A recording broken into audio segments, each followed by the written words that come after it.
As you may know, 59 U.S. troops were killed in Afghanistan in June, tying the record for most U.S. troop deaths in 1 month there.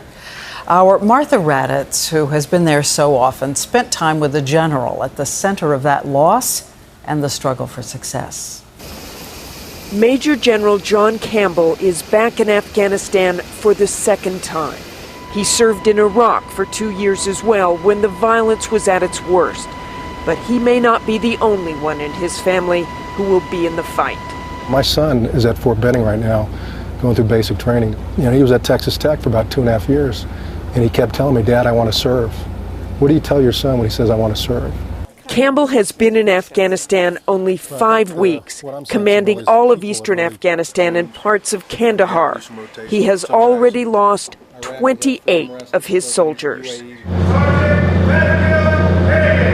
One of Campbell's soldiers is memorialized this day, 20-year-old Matthew Hennigan, 11 years old when this war began, killed on the final day of June, his death making it the deadliest month here in 9 years of fighting. Let us celebrate his life. There is a required sameness to these memorials: the boots, the dog tags, the photograph of a smiling young soldier. But there is not a soul in this room for whom this death is not personal. I want to know what you said to the picture when you went up there. I told him I'm going to miss him, and going out will never be the same. For General Campbell, this is one of the few memorials he has been able to attend. During his many years in Iraq, he could go to them all. But the distances in Afghanistan are just too vast.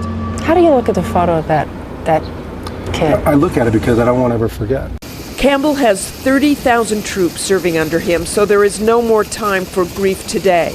We move to another one of the more than 150 combat outposts under Campbell's control.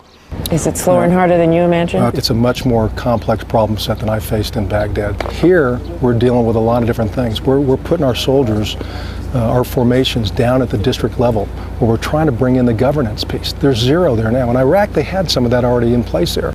Later in the day, Campbell takes us to a village where villagers have finally begun to trust the soldiers, making for clear progress here. I'm proud of all these guys, but our country is just so very fortunate that we have great men and women that want to continue to do this. If they don't do it, who's going to do it? There is no guarantee that the progress will hold, but for this general who has seen the ups and downs of war so many times, it is encouragement enough for now. Martha Raddatz, ABC News, Paktika Province, Afghanistan.